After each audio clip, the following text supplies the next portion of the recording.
এবার অধ্যাপক ইউনূসের বিদেশি বন্ধু ও মিত্ররাই আওয়ামী লীগকে ফেরাতে চায়। মাত্র ৩ সপ্তাহ আগে নিউ ইয়র্কে বসে যে বিদেশি বন্ধু আর মিত্রদের সাথে মিটিং করেছিলেন বাহারি রকমের ফটো সেশন আর তার প্রচার, সে মিত্ররাই এবার নোবেল বিজয়ীকে চিঠি দিয়ে আওয়ামী লীগকে নিয়ে বাংলাদেশের জাতীয় নির্বাচনের দাবি তুলেছে। সরকারের কয়েকটি সূত্রে জানা গেছে, এমনিতেই গত কয়েক সপ্তাহ ধরে পশ্চিমা বেশ কিছু রাষ্ট্রদূত আওয়ামী লীগের নিষেধাজ্ঞা তুলে নিয়ে অন্তর্ভুক্তিমূলক নির্বাচনের জন্য সরকারের উপর চাপ দিচ্ছে। এসব রাষ্ট্রদূতরা বিষয়টি নিয়ে শুধু উপদেষ্টারাই নয়, সরকারের মিত্র বলে পরিচিত এমন বেশ কয়েকটি রাজনৈতিক দলের সাথেও বৈঠক করেছে।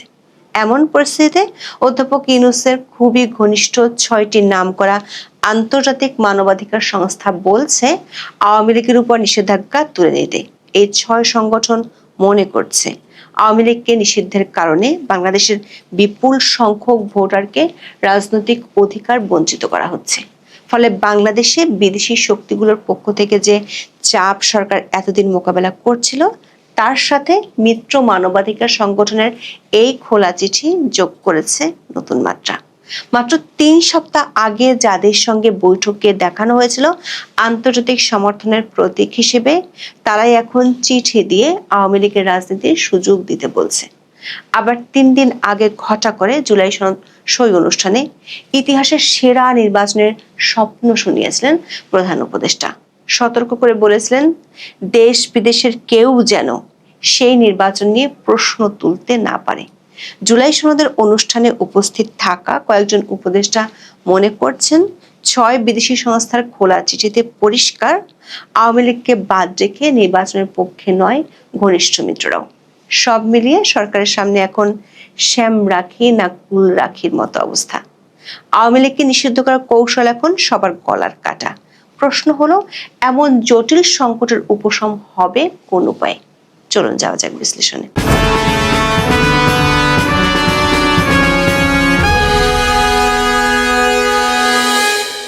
আওয়ামী লীগকে ছাড়াই নির্বাচনের পথ পরিষ্কার করতে গত 10 মে দলটির কার্যক্রম নিষিদ্ধের ঘোষণা দেয় অন্তর্বর্তী সরকার। এর আগে কিংস পার্টি এনসিপির নেতৃত্বে যমুনার সামনে ও শাহবাগে মঞ্চস্থ হয় আন্দোলনের নাটক।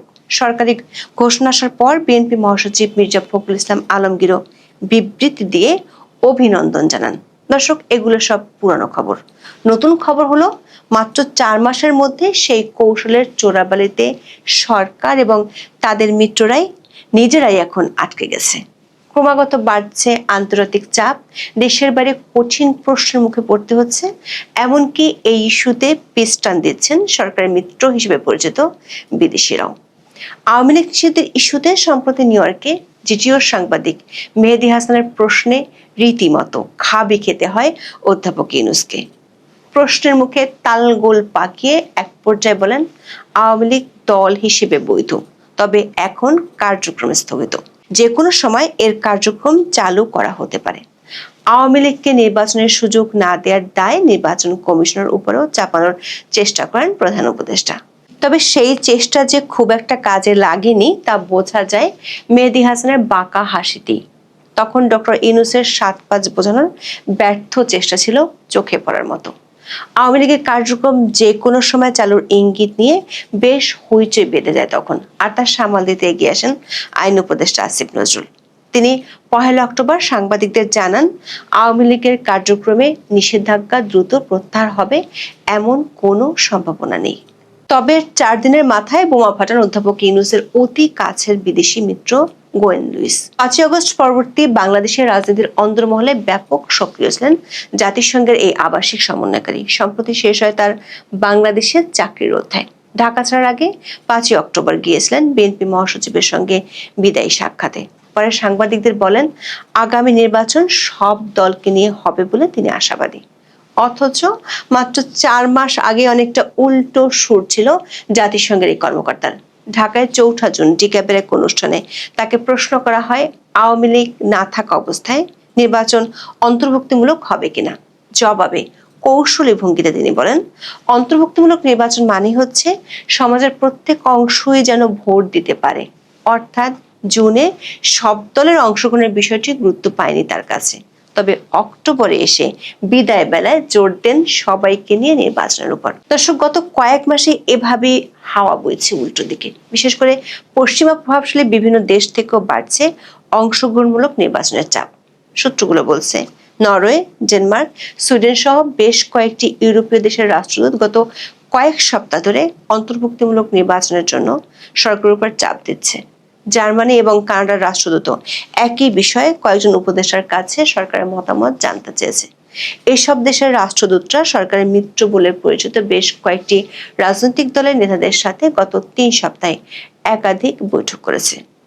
সেসব বৈঠকে রাষ্ট্রদূতের পক্ষ থেকে ইনক্লুসিভ নির্বাচনের জন্য জোর দেওয়া হয়েছে। দর্শক, সরকার এবং তাদের মিত্র দলগুলো যে স্বপ্ন সাজিয়েছিল তা ভেঙে পড়ছে তাসের ঘরের মতো। সবশেষ তাদের সামনে বড় আঘাত হয়ে এসেছে আন্তর্জাতিক 6টি মানবাধিকার সংগঠনের খোলা চিঠি। এসব সংগঠনের প্রায় সবাই অধ্যাপক ইউনূসের অতি কাছের বলে পরিচিত। মাত্র 3 সপ্তাহ আগে নিউ ইয়র্কে তাদের সঙ্গে বৈঠকে ডক্টর ইউনূসের প্রতি আন্তর্জাতিক সমর্থন হিসেবে ফলাও করে প্রচার করে তার পিআর টিম। এই 6 সংগঠন হলো হিউম্যান রাইটস ওয়াচ, সিভিকাস, Fortify Rights, Robert F Kennedy Human Rights, Committee to Protect Journalist CPJ এবং Tech Global Institute. Doctor Mohammad ইউনূসের কাছে তাদের পাঠানো খোলা চিঠি 19 অক্টোবর হিউম্যান রাইটস ওয়াচের ওয়েবসাইটে প্রকাশ করা হয়। এতে সরকারের উদ্দেশ্যে মোট 12টি আহ্বান জানানো হয়েছে। তার মধ্যে আওয়ামী লীগের উপর থেকে নিষেধাজ্ঞা প্রত্যাহারের দাবিও রয়েছে। সন্ত্রাসবিরোধী আইনে নিষেধাজ্ঞার কড়া সমালোচনা করে বলা হয়, এতে মত প্রকাশ, সমাবেশ ও সংগঠন করার স্বাধীনতা ব্যাপকভাবে খর্ব হয়েছে। আইনটি শান্তিপূর্ণ কর্মকাণ্ডে জড়িত আওয়ামী লীগ সদস্য সমর্থকদের গ্রেপ্তারের জন্য ব্যবহার করা হচ্ছে। জাতিসংঘ প্রতিবেদনের সুপারিশে উল্লেখ করে বলা হয়, অন্তর্বর্তী সরকারকে রাজনৈতিক দল নিষিদ্ধ করা থেকে বিরত থাকতে হবে, কারণ এমন পদক্ষেপ প্রকৃত বহুদলীয় গণতন্ত্রের প্রত্যাবর্তনকে বাধাগ্রস্ত করবে এবং কার্যত বাংলাদেশের বিপুল সংখ্যক ভোটারকে রাজনৈতিকভাবে বঞ্চিত করবে। দর্শক, নিউ ইয়র্কে গত 29 সেপ্টেম্বর এসব সংস্থার প্রতিনিধিদের সঙ্গে প্রধান উপদেষ্টার বৈঠকের খবর ঘটা করে প্রচার করেছিল তার প্রেস টিম। এতে বলা হয়, বাংলাদেশে আসন্ন নির্বাচন, চলমান সংস্কার প্রক্রিয়া ও মানবাধিকার সুরক্ষায় নেওয়া পদক্ষেপ বিস্তারিত তুলে ধরেন প্রধান উপদেষ্টা। তিনি আন্তর্জাতিক মানবাধিকার কর্মীদের আরো ঘন ঘন বাংলাদেশ সফরের আহ্বান জানান। ডক্টর ইউনূস বলেন, সবচেয়ে গুরুত্বপূর্ণ বিষয় হলো আপনাদের নিয়মিত বাংলাদেশ সফর করা।